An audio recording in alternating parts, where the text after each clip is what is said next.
Kami tidak pernah memungut biaya apapun untuk santri, mulai dari pendaftaran santri, mulai dari makan santri, tempat tinggal santri, semuanya gratis. Semuanya kita gratiskan, tidak ada biaya apapun untuk makan, untuk apapun tidak ada. Tetapi di sini kita benar-benar ingin santri itu yang bisa mempunyai pengendalian diri, bisa mempunyai dan mengetahui jati dirinya, bisa tahu diri, dan juga pada akhirnya bisa menempatkan diri, belajar tentang Upanisa atau Asofa, menghilangkan keakuan yang ada di dalam diri kita. Makanya santri semuanya harus mau nata sandal pasien, harus mau nyuci kamar mandi. Supaya apa? Supaya keakuan yang ada di dalam diri kita ini benar-benar hilang. Sudah tidak merasa aku kisopo, kamu itu belum tahu siapa saya, tidak peduli. Di rumah mau anaknya presiden, anaknya jenderal, dokter, di sini ya harus mau melayani umat.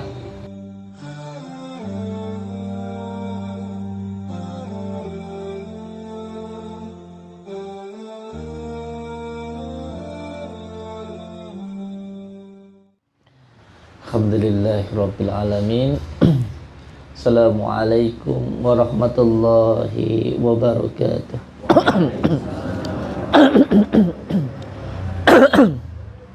Bismillah, alhamdulillah, alhamdulillah, alhamdulillah, alhamdulillah, syukurillah wa ni'matillah, wala khawla wala quwata illa billah, amma ba'd. Terus untuk anak-anakku semuanya, ketika malam sholat malamnya harus istiqomah. Sholat malamnya, wiridnya harus istiqomah. Kalau malam panjenengan itu semuanya harus tidurnya di pondok. Jangan ada yang tidur di luar pondok. Sholatnya harus berjamaah. Dimulai jam 2, sholat malamnya, sholat hajatnya itu berjamaah. Terus semuanya harus ikut sholat malam. Tidak boleh tidak. Dan dilanjutkan dengan amalan zikir yang saya ijazahkan. Dan santri paling utama itu ialah berzikir. Panjenengan semuanya berada di tempat ini mempunyai tanggung jawab untuk berzikir. Ini memang harus dipaksa supaya lama-lama terbiasa dan akhirnya suka.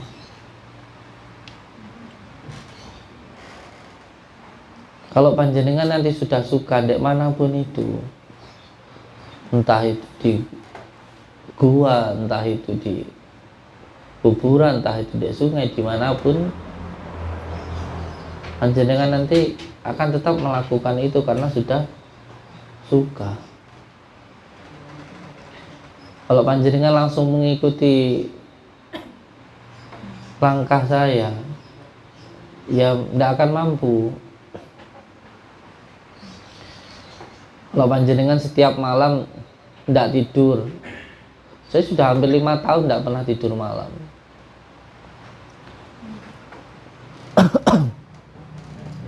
Kalau sampai mengikuti saya, mungkin tidak akan mampu.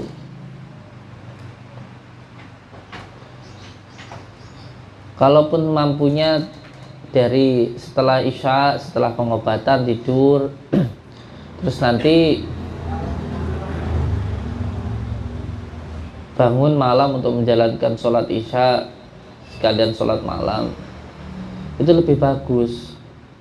Nanti sholatnya, zikirnya bisa lebih khusyuk. Jangan waktu sore dibuat untuk mainan, digunakan untuk ngobrol yang gak penting. Nanti ketika zikir, ketika sholat, ngantuk. Ini saya rasakan seperti ini. Saya rasakan seperti ini. Contoh dari beberapa amalan yang saya ijazahkan,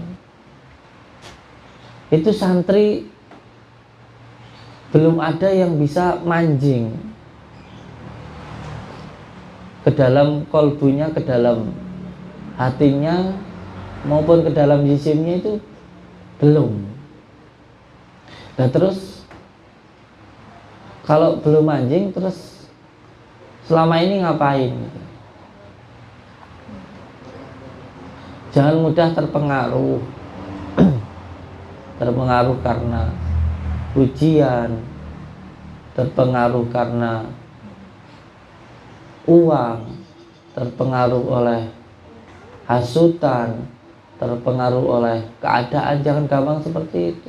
Saya selalu bilang, santri itu kemana-mana harus bawa kantong kresek. Kalau ada yang mencaci, segera ambil, masukkan kantong kresek, terus buang di tong sampah, supaya tidak muncul perasaan sakit hati. Kalau ada yang memuji, segera diambil, masukkan ke kantong kresek, terus buang di tong sampah, supaya tidak muncul sombongan di dalam diri. Kalau yang berada di pondok ini masih ngumpet-ngumpet mainan HP, sholatnya masih bolong-bolong, suruh pulang. Ini pengurus ini yang di belakang ini. Sudah tidak ada kata dimaafkan lagi. Kalau yang disuruh sholatnya berjamaah, sholat malamnya kok angel, suruh pulang. Kalau ada yang masih mainan HP, saya tahu HP disuruh ngumpulkan, itu malah yang dikumpulkan HP satunya. Tidak cuma HP satunya, semuanya. Tidak ada santri yang boleh pegang HP. Ada yang pegang HP 2, saya tahu. Jadi yang dikumpulkan yang satunya masih dipakai, itu saya tahu. Cuman selama ini saya diam. Loh, didiam-diamkan, dikasih ijazah suruh wirid, loh malah tidak diamalkan.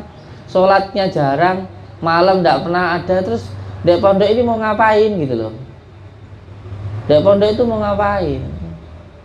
Di pondok ini bukan tempatnya orang untuk malas-malasan, bukan tempatnya orang untuk cuman tempat nongkrong sama ngobrol doang.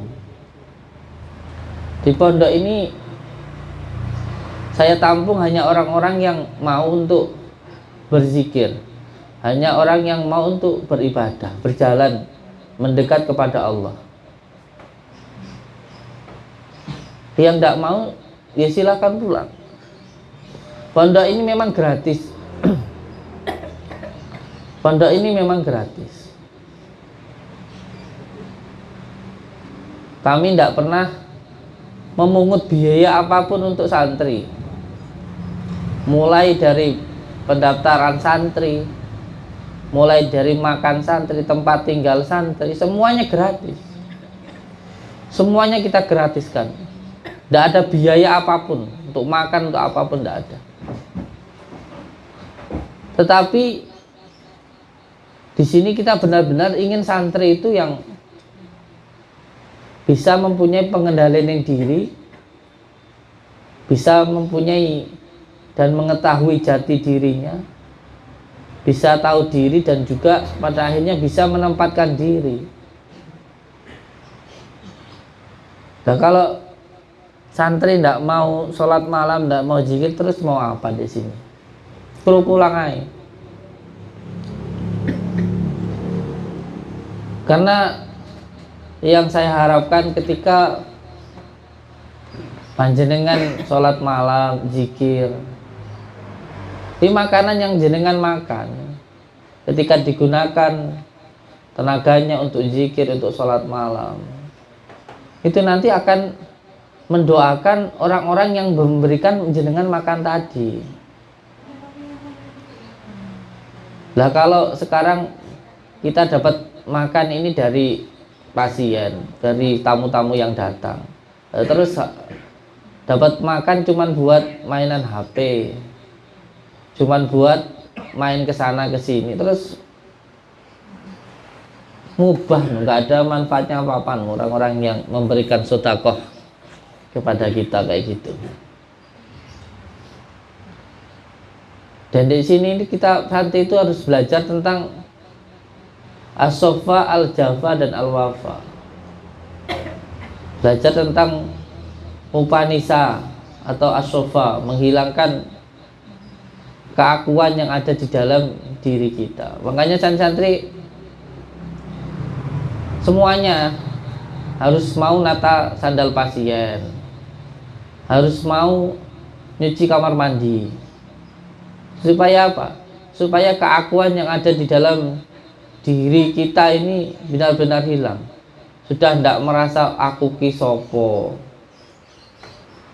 kamu itu belum tahu siapa saya. Tidak peduli, di rumah mau anaknya presiden, anaknya jenderal, dokter, di sini ya harus mau melayani umat, harus mau melakukan 4S. Yang pertama harus senyum. Kalau ada orang yang tidak bisa senyum, lambene tapuk ben iso ngguyu, ora cemberut ae. Kalau setiap ketemu orang dimanapun, dimulai belajar dari tempat ini, dimulai dari tempat ini. Setiap ketemu sama orang itu yang pertama senyum dulu, ojo cemberut ae, peteng. Yang pertama senyum. Terus yang kedua harus salam. Setelah senyum salam, assalamualaikum. Terus yang ketiga sapa, nyopo. Panjenengan saking pundi, sakite nopo. Ini saya lihat hanya beberapa saja. Masih ada yang santri tapi kayak penggak genah itu ada. Itu terus sampai ngaji kitab. Terus ngaji kitab itu supaya apa sampean? Supaya bisa ngaji diri, ben iso ngajeni orang lain. Kalau mau ngaji kitab monggo nyalah-nyalah nih orang lain ya bosok. Siapapun itu, mbok kiai, mbok ulama, mbok guru ngaji, kalau semuanya panjenengan ini bisa baca kitab terus ngaji, belajar baca kitabnya itu cuma untuk nggo nyalahno kae, nggo ngelokno kae, nggo nyeneni kae, percuma. Orang ngaji itu biar bisa ngaji diri, akhirnya bisa mengajeni orang lain, menghormati orang lain. Ini yang dinamakan dengan hidup sejati, itu seperti ini.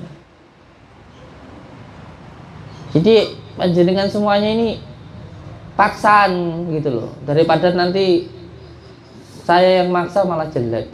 Paksaan untuk senyum kalau ketemu sama orang, terus salam. Ojo mentang-mentang kita di sini didatengin orang dari jauh, terus kita itu merasa diri kita ini terhormat, diri kita ini mulia itu.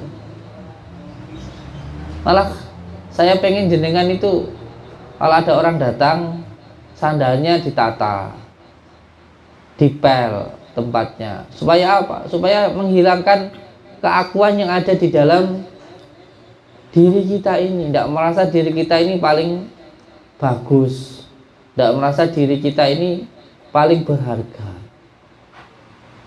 Ini namanya asrofa, atau belajar tentang Upanishad, menghilangkan keakuan di dalam diri kita. Ini pelajaran tertinggi dalam ilmu Jawa. Ini raja-raja Jawa dulu ketika ingin muksa masuk ke alam nirwana, masuk ke alam gaib, sejisim-jisimnya pleng hilang, itu yang pertama dilakukan itu adalah Upanishad. Yang kedua adalah kabumian. Yang ketiga adalah upawasa. Yang keempat ialah muksa. Jadi raja-raja dulu kalau mau muksa itu turun ke masyarakat jualan es cendol. Supaya apa? Supaya perasaan dirinya pernah menjadi raja tadi hilang. Menghilangkan keakuan, kesombongan yang ada di dalam dirinya. Setelah Upanishad, setelah itu belajar tentang kabumian, Al-Jafar, belajar tentang kabumian. Ya kalau kita kan sholat, setiap sholat kepala kita menempel di dalam tanah, supaya kita itu bisa belajar benar-benar belajar hina bina, menghilangkan keakuan di dalam diri kita, kesombongan yang ada di dalam diri kita. Kita itu tercipta dari tanah. Mbok ya pakai sifat tanah, jangan pakai sifatnya langit. Sifat tanah itu disebut dengan kabumian. Bumi itu diinjak-injak ya ndak marah. Tiap hari dikencingi, diberai ya ndak marah, malah menumbuhkan makanan yang setiap hari kita makan. Nah, untuk bisa belajar wataknya bumi ini harus punya pengendali ning jati diri, harus punya pengendali ning diri. Tidak mudah dikendalikan oleh hawa nafsu. Ketika dihina orang tidak gampang sakit hati. Ketika dipuji orang tidak menjadi sombong. Di semua hal yang di luar dari dirinya itu sudah biasa saja. Mau dipuji maupun dicaci sama. Ini masuk di dalam al-jafa. Dipuji maupun dicaci sama. Jadi kalau dihina orang, dibully orang, ditantang orang, enggak kok baru dibully dikit sudah muarah. Terus bilang, wah orang itu belum tahu siapa saya. Tidak gampang kepancing emosi. Makanya sering kali orang-orang yang dikatakan spiritual itu apa sih? Itu orang-orang yang sudah benar-benar tertata hatinya, tidak gampang marah. Kalau ada spiritual, supranatural, kalau ada orang mengatakan dirinya itu dukun, atau bahasa gaulnya sekarang itu apa itu, spiritual, kok cek nesuan, ya spiritual abal-abal. Karena spiritual yang sejati itu punya jati diri.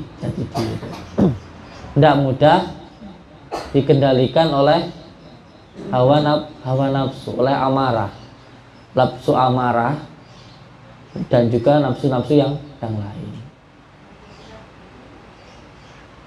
Makanya santri ini harus punya jati diri supaya bisa tahu diri, terus bisa menempatkan diri. Ayo, amalan yang saya ijazahkan kemarin yang sudah mengamalkan siapa? Yang saya ijazahkan kemarin.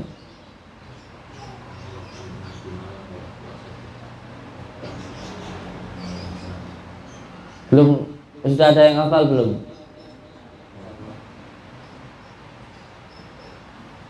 Diamalkan. Kalau tidak diamalkan, terus buat apa dijazahkan? Di santri itu harus punya jati diri. Tidak mudah dikendalikan oleh apapun. Ngoten nggih. Terus saya minta semuanya, saya ulangi sekali lagi ini sudah lama saya nggak ngomong. Sholatnya harus berjamaah. Yang kedua, semuanya harus tidur di pondok. Jangan ada yang tidur di belakang atau di mana. Yang ketiga, tidak boleh santri satu pun pegang HP. Di sini bukan disuruh untuk mainan HP, disuruh untuk zikir. Yang keempat, setiap kemanapun harus izin ke pengurus. Pengurus utamanya tentunya Ustadz Ardian. Terus yang kedua, Pak Lurah, Mbah Lurah yang baru, Ustadz Khalil. Yang ketiga, Mas Eko. Yang keempat, Mas Dani. Harus ada laporan di situ. Dan pengurus juga harus laporan ke saya. Ini sudah ada yang mulai senang main malam.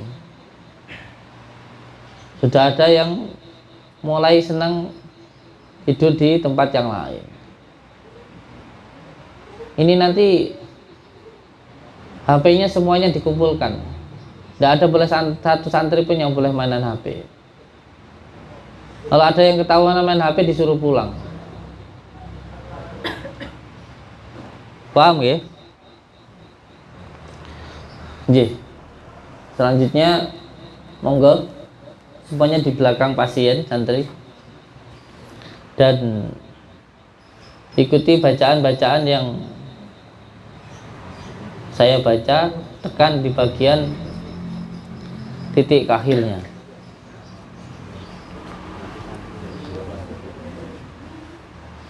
Dan untuk semua pasien saya tegaskan, saya sampaikan kepanjenengan semuanya bahwa di tempat ini dimulai dari pendaftaran tadi sudah, terus sekarang ialah ruqyah. Terus setelah ruqyah nanti semuanya diterapi dengan kunir, lalu diminumkan degan. Lalu setelah itu panjenengan nanti konsultasi dengan saya, lalu panjenengan nanti pulang dibawakan dengan daun bidara dan garam. Itu semuanya gratis. Dimulai pendaftaran, ruqyah, terapi, konsultasi, dan pulang dibawakan daun bidara dan garam. Itu semuanya gratis. Tidak ada yang dipungut biaya. Setelah sampai tadi daftar, sekarang di ruqyah, terus nanti diterapi, terus setelah itu nanti panjenengan konsultasi dengan saya, dan setelah itu panjenengan silahkan pulang, nanti dibawakan daun bidara dan garam. Semuanya gratis. Tidak ada yang menggunakan biaya. Jadi di sini tidak ada yang memberatkan dan tidak ada yang memaksakan. Jadi kalau ada di panjenengan semuanya yang merasa dipaksa ataupun dimintain uang oleh siapapun, lapor ke saya. Sini nanti mulai dari pendaftaran, terus sekarang di ruqyah, nanti diterapi dengan kunir. Setelah itu nanti minum degan dibakar pakai kunyit sama madu. Sampai cukup beli degannya sendiri. Nanti kalau degan ya nggak mungkin minta, kan harus beli. Sampai beli sendiri, terus nanti kita kasih madu sama kunyit dibakar, terus dengan minum.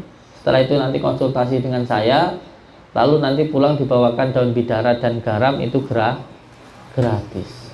Jadi yang tidak punya uang nggak usah mikir, oh, saya nggak punya uang, nanti nggak semuanya ditangani sama, nggak ada yang dibeda-bedakan. Dan nanti pun juga dikasih medianya untuk memutuskan semua gangguan yang ada di dalam diri maupun yang ada di dalam rumah, itu juga gratis. Jadi tidak ada yang memberatkan di sini.